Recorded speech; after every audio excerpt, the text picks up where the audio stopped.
Hey y'all, welcome back to the channel. It's Mike, Pro House Seller here.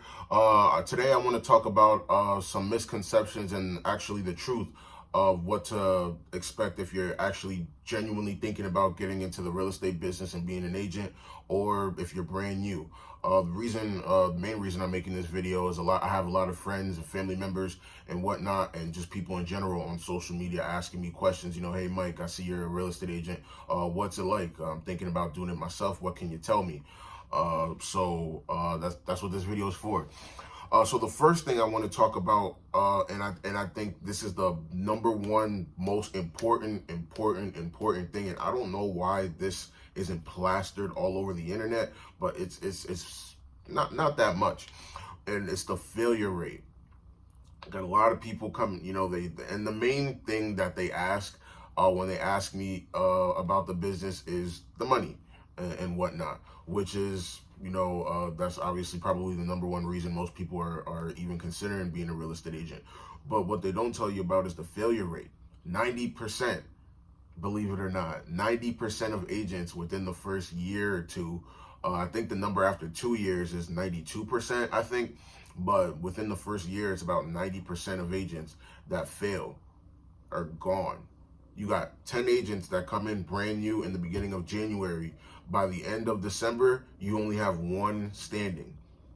So the likelihood of that person, that one agent being you, is very slim. Obviously, it's a 90% chance that it's not going to be you. And a lot of people don't talk about that. And I think a big reason for that is the misconception of, when you come into the real estate business, you're your own boss. You get to make your own hours and do all that and whatnot. But that's just not the case. If you think that you're a real estate agent, you just get to come into the office and do what you want whenever you want. You won't be making any money, and before you know it, you're gonna go back to getting a job. That's obviously not what you want. When you're coming into this business, you have plenty of bosses. If you plan on being successful, your clients are all your bosses. If this buyer says, I want to see this house at X o'clock, at 7 o'clock, and maybe you're at home watching TV, well, shit, if you don't go see that house, they're gonna go call somebody else. Maybe they'll call the listing agent and say, hey, can you show me this house? And somebody will go be available to show them that house if it's not you. So you have plenty of bosses, and you have to move accordingly. Another misconception I think that attributes to that 90% failure rate is that people don't seem to realize that this is an outbound sales business. People aren't calling you. Everybody, when you get your license, and I guarantee you, when you get your license and you post it on Facebook, you post it on Instagram and whatnot, you're probably going to get the most likes, the most engagement, comments, shares that you've ever gotten on any other post. But none of that social media attention, clout, whatever you want to call it, is going to attribute to you getting business.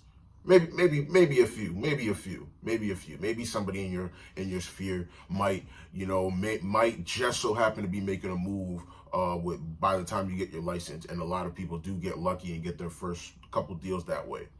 So I'm not necessarily ruling that out for you, but for 90% of agents, your first sale is probably not going to happen within your first 6 months at least.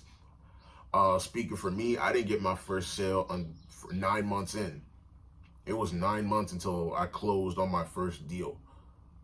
So within that 9 months, most people, they're not making any money, and the bills are rolling up. And that's another reason for that failure rate being so high. They don't come in realizing that it's going to be a while for this thing to pick up. At least 6 months, in my opinion. So big suggestion, big tip, I would suggest having at least 3 months. At least 3 months of expenses saved. Ideally 6, so you're a little more comfortable, and probably more than that, if not more than that, a year plus of expenses saved up, because you want to make sure that you're not worrying about the bills when you're trying to get your real estate business getting it off the floor. And a lot of agents don't do that. Now, there's that 1%, maybe even 0.1% of people who I probably wouldn't recommend to save anything.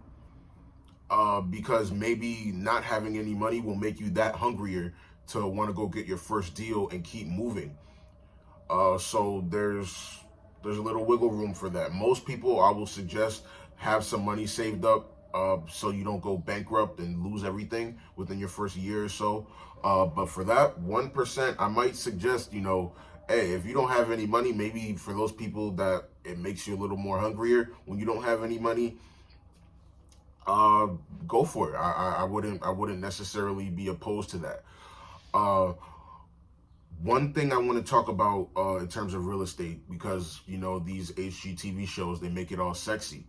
Real estate is some of the most stressful, annoying, long, drawn out money you will ever make in your life.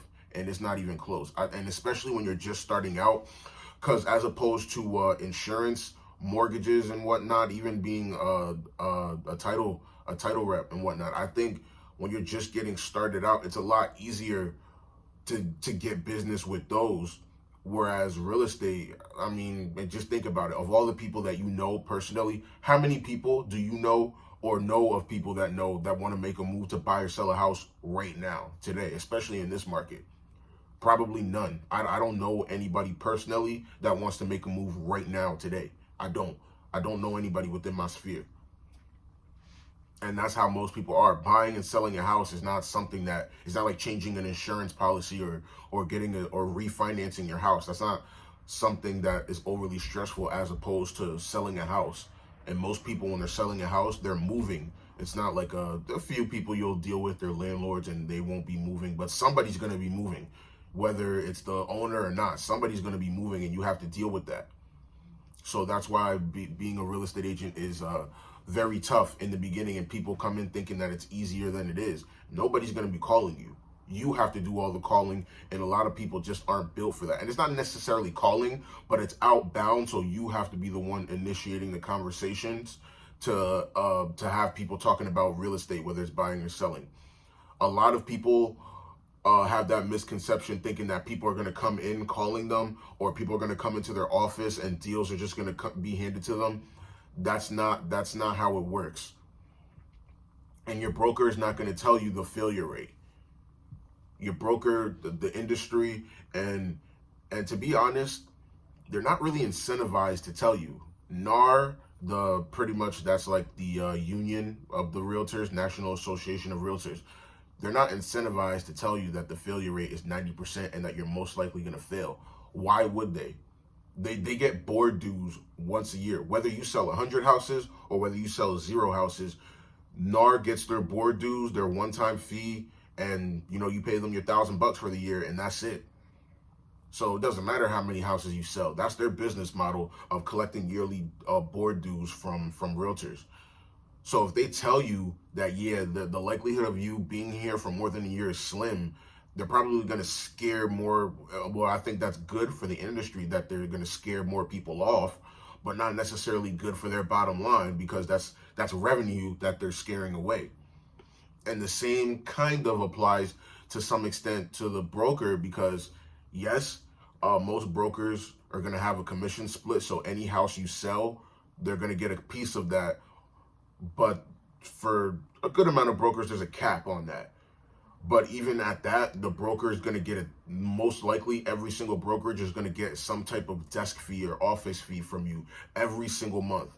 Whether you sell 1 million houses, whether you cap or whether you don't cap, it doesn't matter. They're still going to be collecting those desk fees from you every month. And the likelihood of you being a top producer is very slim. Now, don't get me wrong. If you're a top producer, your broker is going to definitely value you. And you know what I mean? They're still going to be incentivized to make sure you're good. Because if you're a top producer, that's more money for your broker as well. But your broker's at the very least going to get the desk fees from you every month, whether you sell houses or not. So again, for them, they're probably going to be more incentivized just to get as much agents in the door as possible, and not necessarily try to train individual agents. That's not a big use for their time versus just getting as much agents as they can in the door and just accruing more and more desk fees. And I'm not saying necessarily anybody's wrong for it. It's not a good or a bad thing. It just is what it is.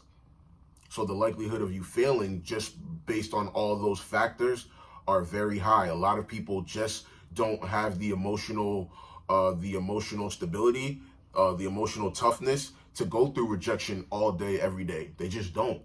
They cannot handle being told no 100 times a day. They just can't. They just can't. They don't realize that this is a business. It's not a job. Your broker's not your boss. Yeah, they're there to supervise you and make sure you're not breaking the law. And yeah, they'll be there to help you if you have any questions. But overall, your broker's not necessarily there to make sure, oh, you're selling X amount of houses. Like I said, they're just trying to get as much agents in the door as they can to collect those desk fees. So it doesn't really necessarily matter for them to the extent if you sell a lot or not. Yeah, the more you sell, the more they get as well off the commission splits. But if they can just get more agents in, doesn't matter.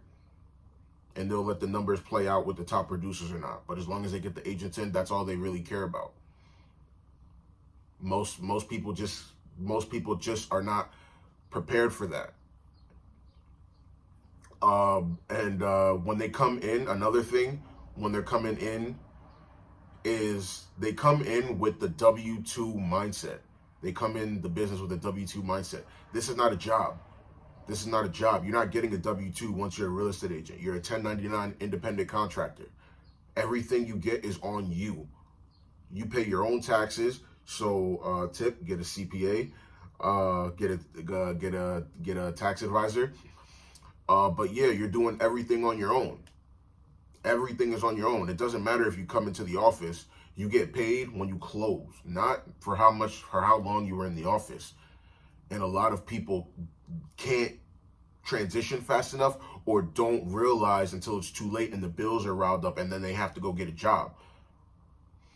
So I don't want that to be you. If you're genuinely thinking about being a real estate agent, understand that this is going to be some of the hardest work you've ever done. You're not working a regular 9 to 5.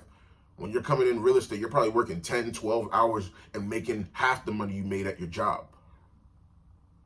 So if you're working right now, you're making $50,000 and you want to up your income. No, by year one, you're probably going to make that same $50,000 but maybe work twice as hard. You're probably going to have to work twice or 3 times as hard to make that same $50,000. Are you prepared for that? Most people aren't. That's why the failure rate's at 90%. Everybody's not going to be calling you. Get ready to talk to strangers. Yeah, you're going to have maybe a few friends and families refer you here and there, but be prepared to talk to strangers. 80-90% of your business is all going to come from strangers.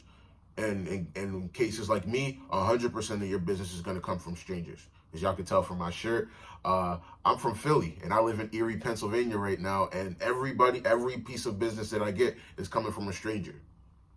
Couldn't tell that person from Joe Blow. But I got to initiate a conversation with them because if I don't, I'm not going to sell anything. You're a salesperson.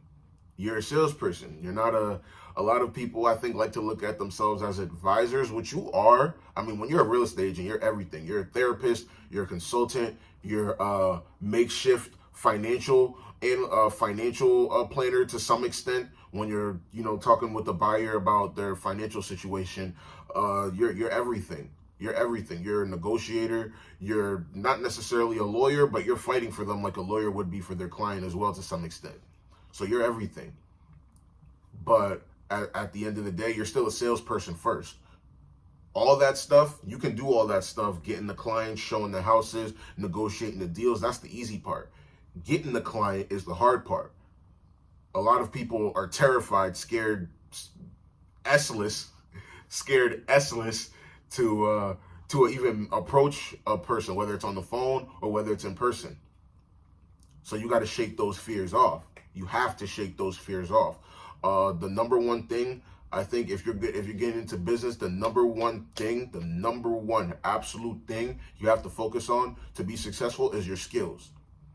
Don't get me wrong, building the brand is important as well. Like I'm doing right now, making YouTube videos, Instagram stories, Facebook stories, whatever. Do that as well. But that's not going to get you business. People aren't going to call you and slide up and say, hey, I saw your story, I want to buy a house. I saw your story, I want to sell my house. That's going to come very rare. Don't bank on that. That's just so people know who you are. This is free. You don't have to spend $20,000 to get a billboard anymore. This is free. But you have to work on your skills. How to talk to people, how to sell, whether it's cold calling, all that stuff. The internet and stuff, the website and stuff, it's cool. You don't have to worry about that right away. Believe it or not, right away. Don't get me wrong, all that stuff is important. Make sure all that stuff is situated within the future, but right away, you should be focused only on your skills. How to talk to people, how to handle rejection, all that stuff. All that stuff. All that stuff.